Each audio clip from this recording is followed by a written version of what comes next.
영국에서 주목받는 지역은 아니었습니다. 런던의 전통적인 중심가인 킹스크로스에서 기차로 40분, 차로 1시간 정도 떨어진 외진 곳이고 특출난 볼거리도 없었기에 굳이 찾아갈 일이 없는 곳이었죠. 그런데 뉴몰든이 현재 영국 젊은 층 사이에서 최근 큰 인기를 끌며 핫플레이스 취급을 받고 있다고 하는데요. 그 이유는 바로 한인타운의 존재였습니다. 뉴몰든에만 2만 명에 가까운 한국인들이 모여 살게 되며 한국에서 볼 수 있을 법한 길거리가 조성되었습니다. 세계의 중심이 영국이라는 자부심으로 영어밖에 몰랐던 영국에서 최근 10대들이 자발적으로 한국어를 배우는 것은 물론이고 한국어와 영어를 섞어 쓰고 있다고 하는데요. 심지어 한국어 모르면 왕따 당할 정도로 한국어가 영국 주류 문화에 깊숙이 침투하고 있다고 합니다. 게다가 이는 그 미국도 예외는 아니라고 하죠. 한국어를 사용했더니 사람들이 몰리는 현상까지 일어날 정도로 서구 사회에서 한국어가 각광을 받고 있는 상황. 대체 전 세계에서 무슨 일들이 벌어지고 있는 건지 지금부터 자세하게 알아보도록 하겠습니다. 지난해 영국에서 놀라운 일이 벌어졌습니다. 채널명 인터넷 신문, 구독과 알림 설정 진심으로 감사드립니다. 뉴몰든에 가보면 한식 식당, 한국식 미용실, 한인교회는 물론이고 한의원까지 있어 사전 정보를 모르는 사람이 보면 한국 도시로 보일 정도인데요. 영어로 쓰여진 거리 표지판보다 한국어 표지판이 더 많이 보이는 것은 물론이고 거리를 걸어 다니는 사람들이 쓰는 언어 중 한국어가 압도적으로 많은 지역입니다. 뉴몰든에서 가장 인기 있는 장소는 역시 한식 식당으로 특히 치맥을 즐길 수 있는 가게가 명소입니다. 한국인들보다 영국인들이 치맥을 즐기러 오는 일이 더 많을 정도로 한국 문화를 제대로 즐기고자 하는 이들이 북적이는 장소죠. 이처럼 뉴몰든은 영국에서 반드시 들려야 하는 장소로 발돋움한 지 오래되었습니다. 이 모든 변화는 한류가 영국에서 선풍적인 인기를 끌었기 때문인데요.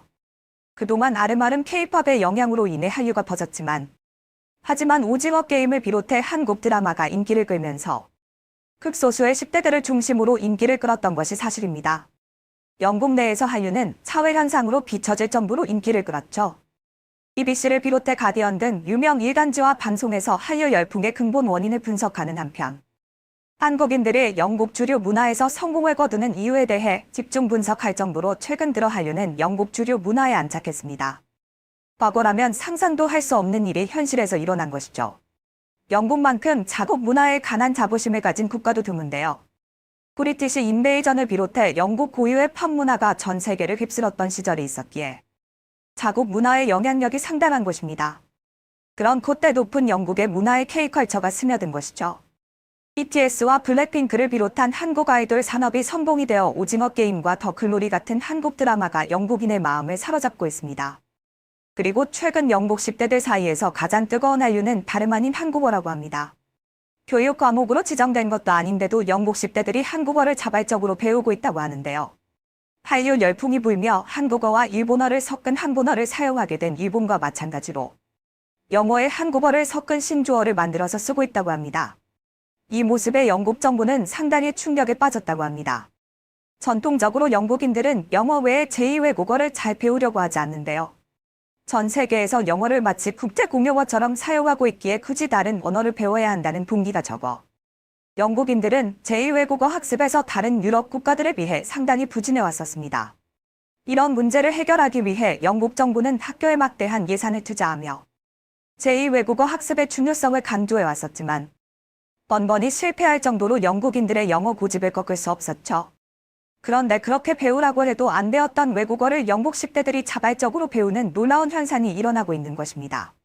심지어는 학생들이 학교에 한국어 수업을 늘려달라 요청하고 있다고 하는데요. 혹은 정규 교육과정으로 한국어를 채택해달라는 문의를 넣고 있는 것입니다. 독학으로 제2 외국어인 한국어를 습득하는 데 있어 어려움을 느낀 학생들이 학교에다가 방과 후 수업. 주영 한국교육원에 따르면 2012년 한국어 수업을 희망했던 학교가 단 3곳을 지나지 않았었는데 2022년 기준 70곳으로 대폭 늘어나며 기록적인 성장세를 보여주고 있다고 합니다. 중등 졸업 시험 과목에도 존재하지 않아 한국어를 배우는 것이 학생들의 학과 성적과 대학에도 아무런 영향을 주지 않음에도 불구하고 자발적으로 한국어를 가르치려고 하는 학교가 늘어난 것이죠. 이에 영국 정부와 옥스퍼드 대학은 이를 하나의 사회 현상이라 보고 서둘러 연구에 나섰는데요. 영국 교육부는 한국어 학습이 영국 청소년들의 학업성 지도에 어떤 영향을 미치는지 분석을 시도하는 한편 한국어를 왜 지속해서 배우려고 하는지 연구에 나섰습니다. 연구에 들어가 보니 한국어 자체의 매력을 느낀 학생들이 굉장히 많았다고 하는데요. K-팝이 이런 현상에 도움을 주긴 했지만 그걸 떠나서 한국어를 배우는 것 자체가 아이들에게 배움의 즐거움을 주었다는 것입니다. 한국어를 사용하면서 전 세계 K-팝 팬들과 소통할 수 있었다는 것이 영국 아이들에게 놀라운 경험이었다는 결과도 나왔습니다. 영어가 아닌 한국어로 전 세계인들과 소통하는 경험은 아이들에게 소속감과 연대의식을 심어주었다는 것이죠. 더 놀라운 것은 한국어를 배우면서 학습에 자신감이 생긴 아이들이 다른 영역에서도 공부를 적극적으로 하는 일이 늘어나면서 학업성 지도가 더 올라간 현상도 관찰할 수 있었다는 것입니다. 현재 영국의 작은 도시인 프레스턴은 한국어 덕분에 10대들이 모여 영국 속 작은 한국이라고 할 수 있는 장소가 되었다고 합니다. 바로 프레스턴에 위치한 센트럴 랭커셔 대학에서 한국학 강좌가 열리고 있기 때문인데요. 한국학을 배우는 학생들이 늘어나면서 한국을 배우려는 10대들이 프레스턴을 중심으로 뭉치기 시작한 것입니다. 현재 프레스턴 거리 곳곳에서 K-팝이 흘러나오고 매주마다 K-팝 파티가 열리는 것을 볼 수 있다고 합니다. 한국을 배우려는 영국 10대들이 이 지역을 중심으로 문화를 향유하는 흐름이 생긴 것이죠. 자연스럽게 프레스턴의 학생들은 한국어로 자유롭게 대화하는 수준을 넘어 한국인들과 토론을 할 정도로 엄청난 한국어 실력을 가진 것은 물론 전반적인 학업 성취도가 올랐다고 합니다. 이러한 성과를 눈으로 확인한 영국 정부는 한국어 교육을 영국 학생 전체를 대상으로 확대하는 방안을 고민 중에 있다고 합니다. 영국 중등 시험 과정에 한국어를 편입하는 것도 고려 중이라고 하는데요. 자발적으로 배우는 이 현상을 통해 아이들의 사고력과 협동, 연대 정신을 기를 수 있는 기회로 만들겠다는 것이죠. 이미 영국에서는 한국 정부의 한국어 교사 인원 충원을 요청했다고 합니다. 한국도 영국 정부의 요청에 맞춰 한국어 교사를 공급하려 했으나 현재 수요에 비해 공급이 턱없이 모자란 상태라고 합니다. 이는 영국만이 아니라 전 세계적으로 한국어를 배우고자 하는 이들이 늘어난 탓이라고 하는데요. 동남아시아를 중심으로 한국어를 배우려고 하는 이들이 한국어 교사를 요청한 것 외에도 미국이나 유럽에서도 한국어 수요가 폭증하고 있습니다.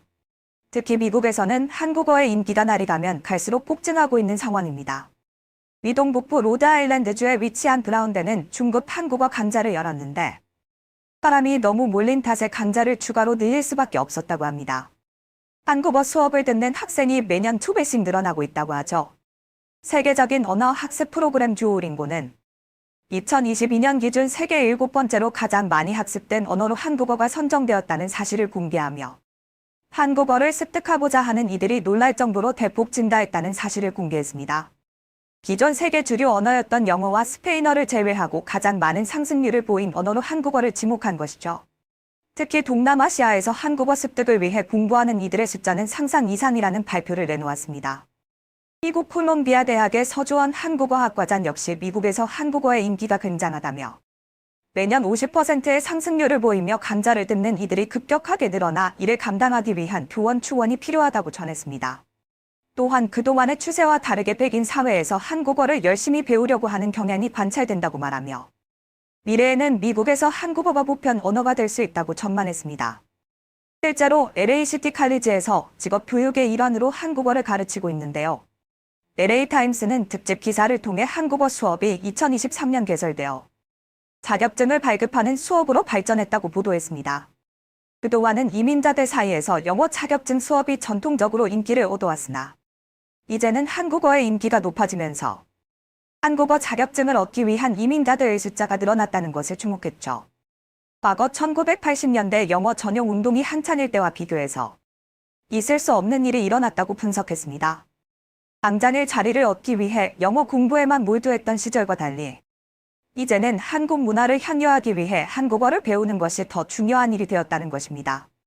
그런데 한국어가 인기를 크게 끌다 보니 굳이 배우지 않아도 되는 한국어까지 배우고 있다고 하는데요.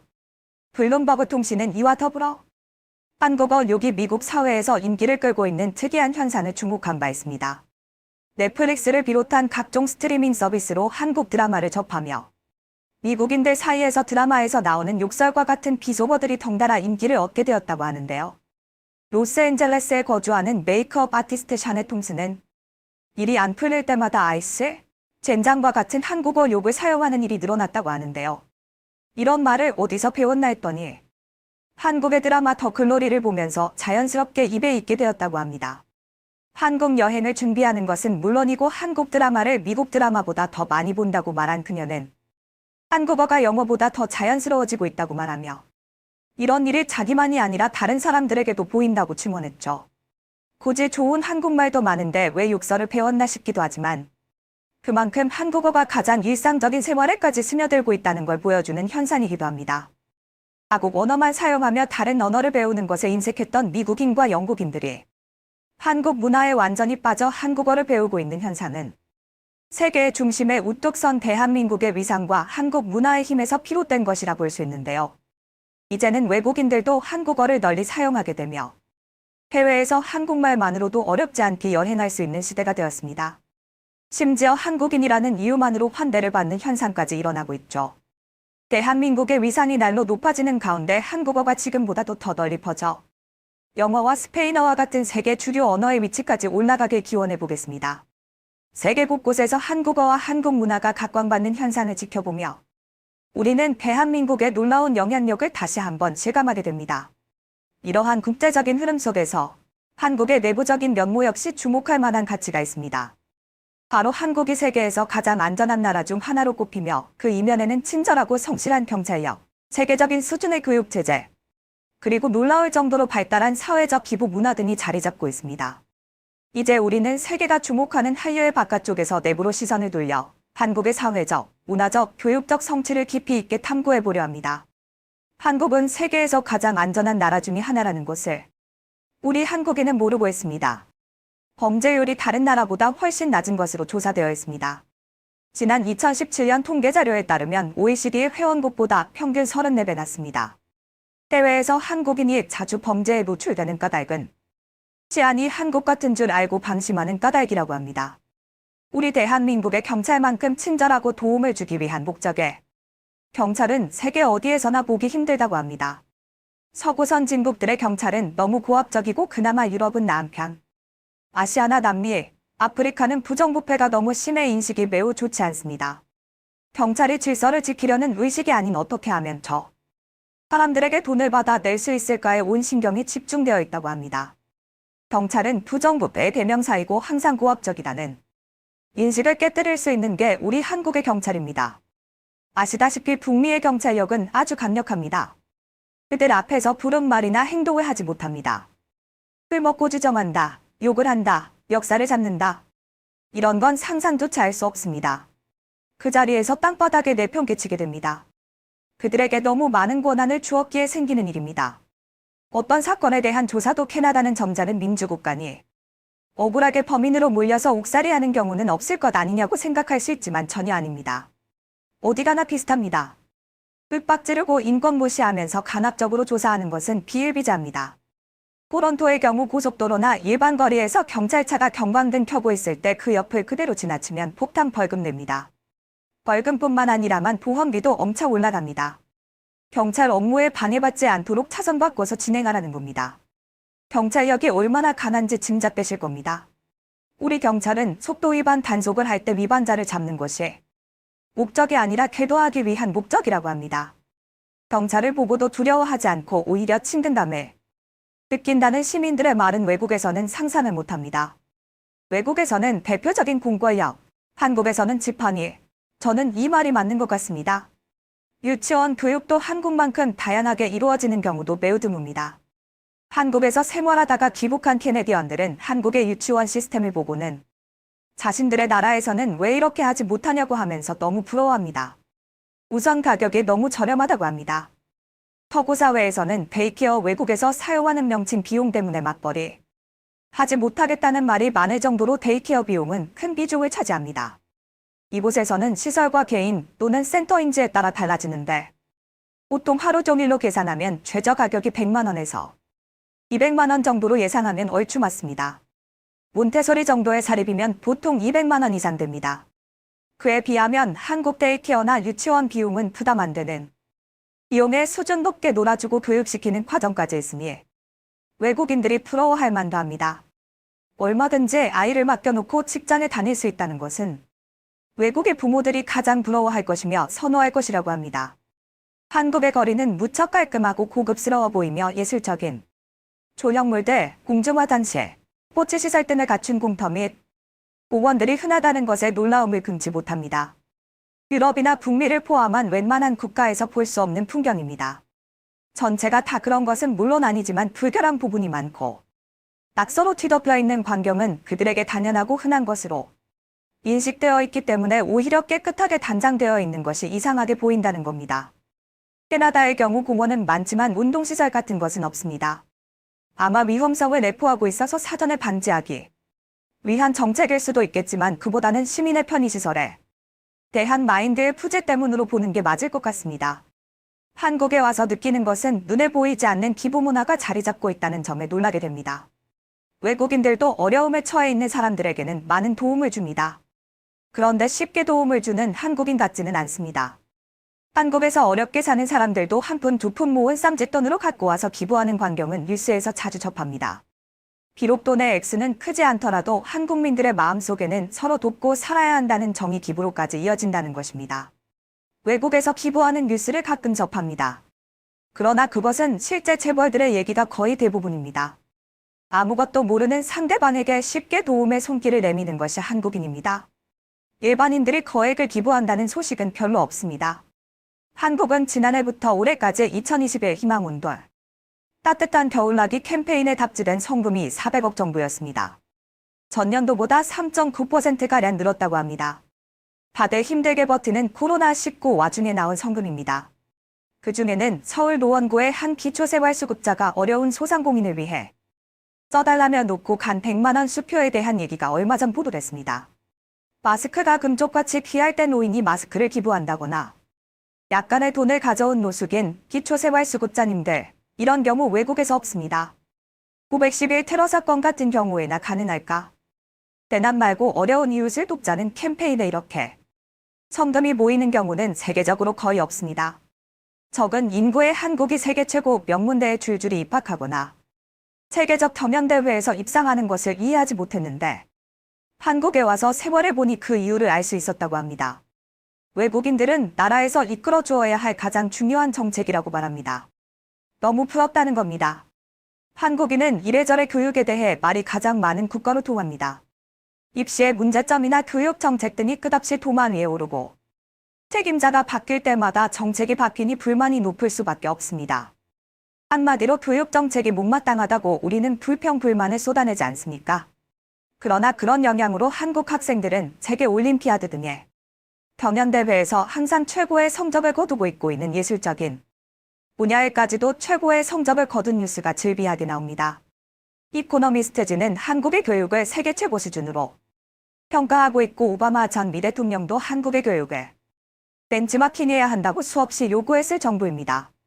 뉴욕의 데모크라시 프랩 학교는 한국의 교육 방식을 그대로 적용시켜 최빈 학교에서 최고의 학교로 바뀌게 만든 대표적인 예로 꼽힙니다.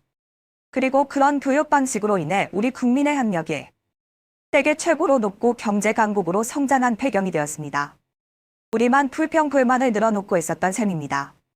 한국인들은 많은 면에서 해박한 지식을 갖고 있지만 정작 한국인들은 모른다고 합니다. 지하철에서 독서를 하는 한국인은 별로 없지만 예전에는 거의 대부분이 신문을 들고 있었다는 점을 들 수 있습니다. 지금이야 스마트폰 때문에 그런 모습도 찾아보기 어려운 세상이 됐지만 한국인만큼 시사경제에 대해 해박한 지식을 갖고 있는 민족도 드물다는 것입니다. 서구 사회에서 시사적인 요점으로 대화를 나누는 경우는 흔치 않습니다. 정치나 사회의 흐름에 대해 대체로 무관심합니다. 자신들의 편안함이나 개인적인 요소를 얘기하거나 또는 스포츠 얘기로 대화를 이어가는 경우가 대부분입니다. 우리의 관심이 어느 정도이냐면 어떤 사건이 터지거나 사회적인 이슈에 대해 취재하는 언론의 모습을 보면 알 수 있습니다. 취재진이 별로 없다고 해도 보통 5만 100명 정도가 모이고 사회적인 이슈에는 수백 명의 언론들이 취재 경쟁을 벌입니다. 외국에선 상상하기 어려운 광경입니다. 보통 10명 이내고 아주 많으면 수십 명 정도입니다. 외국에는 언론사가 그만큼 없다는 얘기이고 있는 한국인이 그만큼 시사경제에 관심이 많다는 겁니다. 그만큼 수요가 있기 때문에 공급이 있다는 말과 상통합니다. 대부분의 국가에서 신문을 보거나 시사에 관심이 많은 계층은 1015% 정도 소수의 엘리트 계층이라고 합니다. 반면 한국은 71% 국민이 시사경제에 관심을 갖고 있습니다. 중국에서 베스트셀러가 된 장홍재의 중국이 한국인보다 무엇이 모자란가? 재계는 한국의 실상을 이렇게 표현하고 있습니다. 한국은 하나의 큰 가정과 같이 온 국민이 나라 일을 자신의 집안일처럼 여기고 있고 또 참여하려고 노력한다. 유교의 경전과 총, 고, 인의 사상을 존중하며 공동체 의식이 뛰어나다. 특히 한국은 휘거나 부러지지 않는 고급 칼처럼 외국의 수많은 침략 속에서도 견디어내면서 더 강화되고 예리